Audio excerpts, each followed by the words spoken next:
Supreme স্থগিতাদেশের পর জট কাটার পরে এবার আজই জয়েন্টের ফল প্রকাশের তোড়জোড়।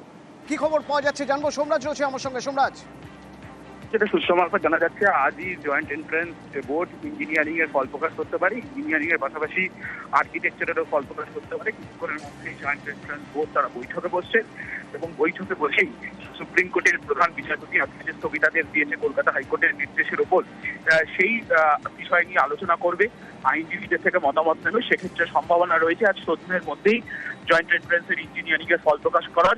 এবং সেক্ষেত্রে তুমি জানো যে ইঞ্জিনিয়ারিং এর যদি ফল প্রকাশ করতে হয় তাহলে জয়েন্ট এন্ট্রান্স বোর্ডকে মূলত নয়া যে ওবিসি তালিকা রয়েছে সেই নয়া ওবিসি তালিকা মেনে ফল প্রকাশ করবে, কারণ সুপ্রিম কোর্ট ইতিমধ্যেই স্থগিতাদেশ দিয়েছে।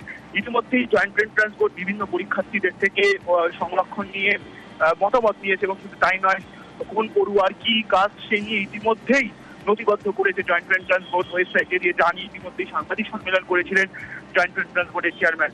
মূলত সামগ্রিকভাবে প্রস্তুতি নিয়েছে জয়েন্ট এন্ট্রান্স বোর্ড এবং সূত্র মারফত জানা যাচ্ছে যে জয়েন্ট এন্ট্রান্স বোর্ডকে সবুজ সংকেত দিয়ে দেওয়া হয়েছে যাতে তারা দ্রুত ফল প্রকাশ করে এবং সেক্ষেত্রে আজই জয়েন্ট এন্ট্রান্স বোর্ড ইঞ্জিনিয়ারিং এর ফল প্রকাশ করার সম্ভাবনা রয়েছে। কিছুক্ষণের মধ্যেই জয়েন্ট এন্ট্রান্স বোর্ড আনুষ্ঠানিকভাবে ঘোষণা করতে পারে কখন ফল প্রকাশ করা হবে। সেক্ষেত্রে মনে করা হচ্ছে আজ সন্ধ্যের মধ্যেই জয়েন্ট এন্ট্রান্স বোর্ড ইঞ্জিনিয়ারিং এর ফল প্রকাশ করতে পারে।